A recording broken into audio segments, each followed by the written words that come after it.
Hai teman-teman semua, selamat berjumpa lagi di kanal ini. Dan selamat datang untuk kalian yang baru mengunjungi kanal Cerita Bergambar ini. Di sini kalian bisa mengikuti cerita-cerita sebagai hiburan dan pengetahuan. Dukung kanal ini dengan subscribe, share, like, dan komen, agar kami lebih bersemangat membagikan cerita-cerita untuk Anda. Kali ini kami akan membagikan kisah berjudul Huru Hara di Kerajaan Gel-Gel. Selamat mengikuti. Kurang lebih tahun 1580 atau tahun Saka 1500, Kerajaan Gel-Gel dipimpin oleh Dalem Pahmahyun atau yang disebut Dalem Bekung. Raja yang dinobatkan pada usia yang amat muda itu dianggap kurang cakap memimpin, tidak memperhatikan kesejahteraan rakyat. Beliau dan pejabat kerajaan terlibat skandal yang melanggar norma. Salah seorang abdi raja yang bernama Krian Pandey mempunyai seorang istri yang amat cantik. Namun istrinya menjalin hubungan gelap dengan seorang pejabat kerajaan, yakni Kiai Telabah. Krian Pandey mengetahuinya, maka dipikirkannya cara untuk menyingkirkan Kiai Telabah. Krian Pandey ingat akan hubungan gelap Kiai Telabah yang lain, yakni perselingkuhannya dengan selir Dalem Pahmahyun. Selir itu bernama Ni Gusti Samuan III. Gusti Samuan III pernah memberikan sebuah cincin batu mirah yang amat berharga. Cincin itu sebelumnya adalah pemberian Dalem Pahmahyun kepada selirnya itu. Kebetulan Krian Pandey juga seorang ahli pembuat perhiasan emas dan perak. Maka menghadaplah Krian Pandey untuk mempersembahkan sebuah kalung yang dipakainya. Raja tertarik dengan kalung itu dan ingin dibuatkan yang baru dengan hiasan batu mirah. Karena Dalem Pahmahyun enggan menerima kalung yang sudah dipakai oleh orang lain. Lalu raja menitahkan Krian Pandey untuk mencari batu mirah itu. Maka sesuai dengan rencana, Krian Pandey memberitahu raja bahwa Kiai Telabah mempunyai cincin batu mirah yang dimaksud. Maka Krian Pandey menemui Kiai Telabah untuk mengutarakan maksud Dalem Pahmahyun yang ingin meminjam cincin batu mirah yang dimilikinya itu. Mengetahui rahasia perselingkuhannya akan terbongkar, Kiai Telabah tergesa-gesa meninggalkan Gel-Gel menuju Kuta Badung. Krian Pandey yang telah mendapatkan cincin itu menghadap raja. Betapa terkejutlah Dalem Pahmahyun mendapati cincin itu yang amat identik dengan cincin mirah maha berharga yang dulu pernah diberikannya kepada Gusti Samuan III. Beliau menduga keberadaan cincin itu kini terjadi karena hubungan gelap antara Gusti Samuan III dan Kiai Telabah. Bangkit amarah raja dan langsung memerintahkan Krian Pandey untuk melenyapkan Kiai Telabah yang telah berani mencemarkan kehormatan puri kerajaan Gel-Gel.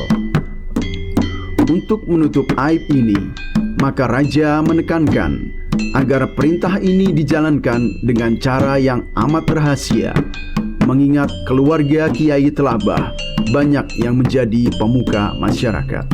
Krian Pandey menyanggupi titah raja itu asal Dalem Pahmahyun bersedia melindungi dirinya apabila rahasia pembunuhan itu terbongkar nanti. Lalu keduanya mengucapkan sumpah bersama atas nama dewa yang bersemayam di Gunung Agung. Lalu ditutup dengan bersembahyang bersama. Untuk menjalankan titah tersebut, Krian Pandey ganti mengutus seorang abdinya bernama Ki Capung dan membekalinya dengan keris yang amat ampuh bernama kapal Angsoka. Ki Capung segera berangkat ke Kuta. Sesampainya di sana, ia menyamar sebagai perempuan dan menemui seorang pelaut yang dulu pernah dihukum dan disiksa oleh Kiai Telabah secara tidak adil. Pelaut inilah yang menuntun Krian Pandey ke tempat Kiai Telabah.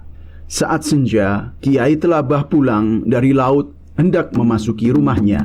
Tiba-tiba ia diserang dua orang bersenjata. Ia sempat membalas serangan itu dengan menikam salah seorang yang tak lain adalah pelaut itu yang langsung tewas.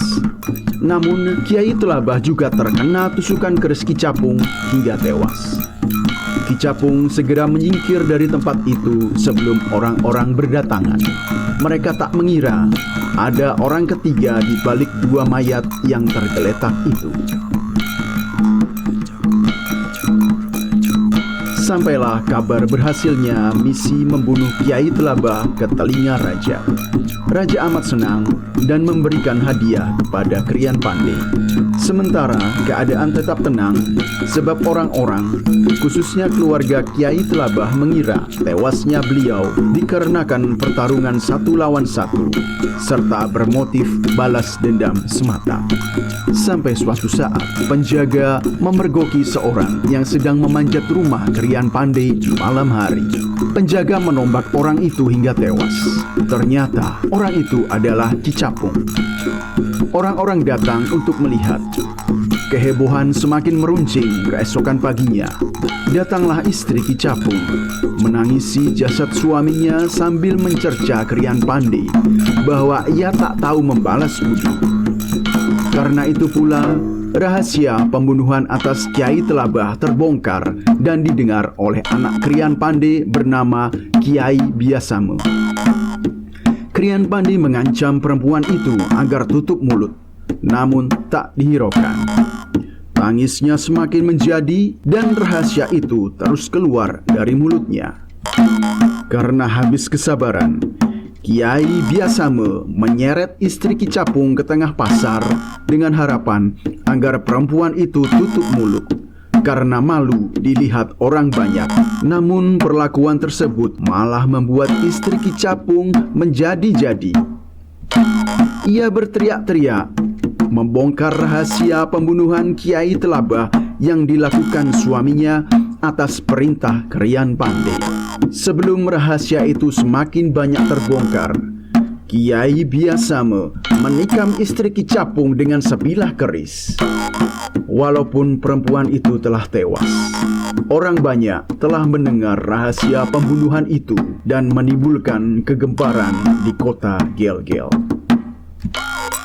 Kegemparan itu semakin nyata dialami keluarga besar Kiai Telabah. Seorang kerabat dekat Kiai Telabah, yakni Kiai Anglurah Kance, segera menghadap Raja Gelgel Dalempah Mayun menuntut agar Krian Pandey dijatuhi hukuman atas perbuatannya membunuh Kiai Telabah. Mengingat keluarga Kiai Telabah amat banyak jumlahnya, maka Raja mengabulkan tuntutan tersebut dan memerintahkan agar dilakukan sumpah cor pangrerate apabila Krian Pandey tak terima atas tuduhan tersebut. Keputusan Raja diterima baik oleh Kiai Anglurah Pance dan keluarganya.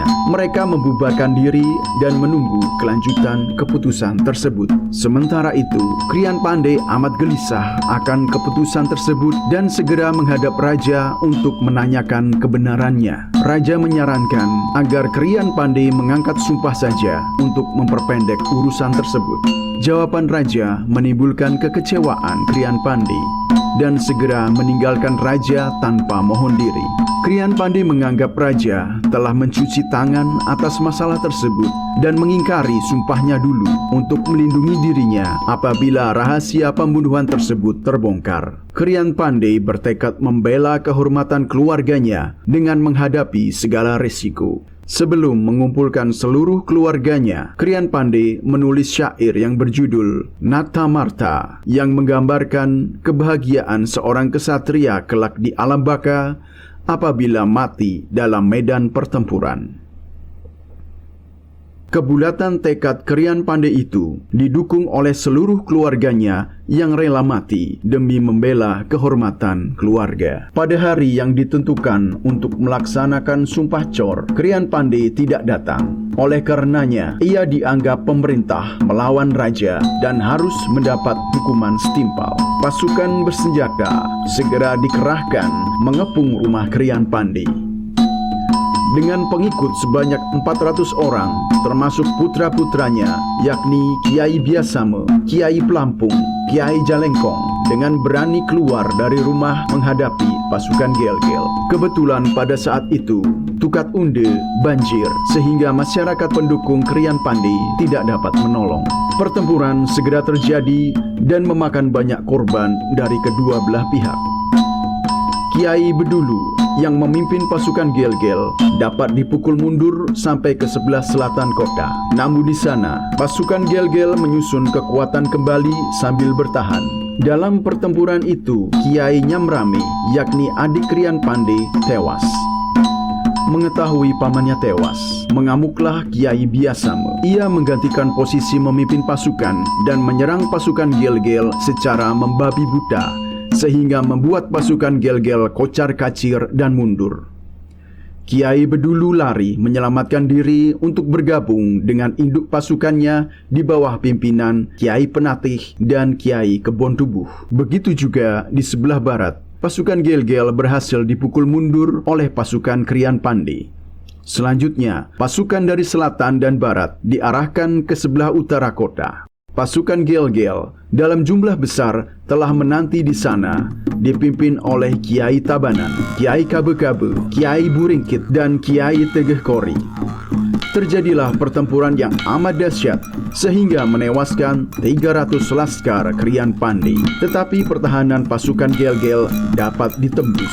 Dengan sisa pasukannya, Krian Pandey menyerang ke arah timur langsung menuju Istana Raja.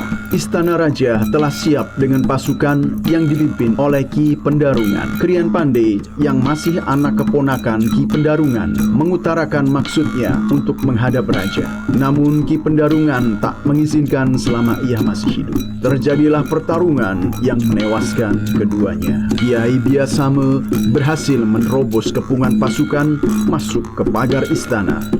Namun ia langsung berhadapan dengan I Gusti Lurah Sidemen yang adalah mertuanya sendiri. Gusti Lurah Sidemen menasihati Kiai Biasame agar mengurungkan niatnya dan berjanji akan memohonkan ampun kepada raja bila ia mau menuruti nasihatnya. Namun Kiai Biasame tak mempedulikan nasihat mertuanya itu.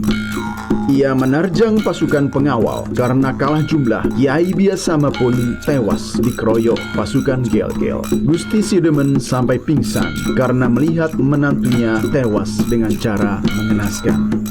Sementara putra Krian Pandey, yakni Kiai Pelampung dan Kiai Jalengkong, berhasil masuk istana melalui selokan pembuangan air. Namun sebelum dapat berbuat apa-apa, mereka disergap oleh pasukan pengawal istana dan tewas. Sementara putra Krian Pandey, yaitu Kiai Pelampung dan Kiai Jalengkong, berhasil masuk istana melalui selokan pembuangan air. Namun, sebelum dapat berbuat apa-apa, mereka disergap oleh pasukan pengawal istana dan tewas. Habislah keluarga Krian Pandey. Rakyat pendukung yang berada di sebelah timur Tukat Unde menangis karena tak dapat berbuat apa-apa. Jika tak terhalang banjir besar, kemungkinan kerajaan Gel-Gel akan mengalami kehancuran yang parah. Sebab Krian Pandey amat disegani oleh rakyat karena ia mengayomi, menyayangi, dan tak pernah ingkar janji pada mereka. Setelah huru-hara tersebut, kota kerajaan Gel-Gel menjadi amat sunyi karena banyak rakyat dan pejabat yang gugur dalam peristiwa itu. Adapun ayah dari Krian Pandey, yakni Kiai Dawuh Bale Agung, setelah peristiwa itu sempat mengarang sebuah nyanyian berjudul Arjuna Pralaba. Beliau datang ke istana untuk memohon pekerjaan tulis-menulis, tapi tak ditanggapi oleh raja. Padahal beliau adalah seorang juru tulis yang telah banyak mengarang beberapa lontar berisi ilmu kerohanian yang utama. Beliau kembali pulang dengan sedih, apalagi telah kehilangan anak-anak dan cucu-cucunya. Beliau jatuh sakit dan tak lama kemudian meninggal dunia. Dalam Pahmahyun sudah dianggap tak berwibawa lagi sejak peristiwa tersebut. Beliau selalu terkenang akan peristiwa kelam tersebut. Setelah berpikir masak-masak, akhirnya beliau meletakkan jabatannya sebagai Raja Gel-Gel dan pergi menuju sebelah barat istana yang bernama Jero Kapal. Di sana ia mengasingkan diri dari keramaian dan sejak itu beliau mendapat sebutan Sang Ing Bedauh yang artinya yang dipertuan di barat. Dan karena tak mempunyai keturunan, beliau dijuluki Dalem Bekung. Berdasarkan hasil rapat pejabat, diputuskan ide Dewa Anom Sagening sebagai Raja Gel-Gel keempat pada tahun 1580 Masehi atau tahun Saka 1502 karena tak dianggap berjasa lagi bagi negara. Dalam bekung tidak dibuatkan tempat pemujaan di Pura Besakih, tak seperti raja-raja pendahulunya. Demikianlah teman-teman cerita yang dapat kami bagikan. Semoga kalian terhibur dan mendapatkan sesuatu dari cerita ini. Terus dukung kanal ini dengan subscribe, like, share, dan komen agar kami lebih bersemangat membagikan cerita-cerita untuk Anda. Terima kasih banyak sudah menonton. Sampai jumpa pada kisah selanjutnya.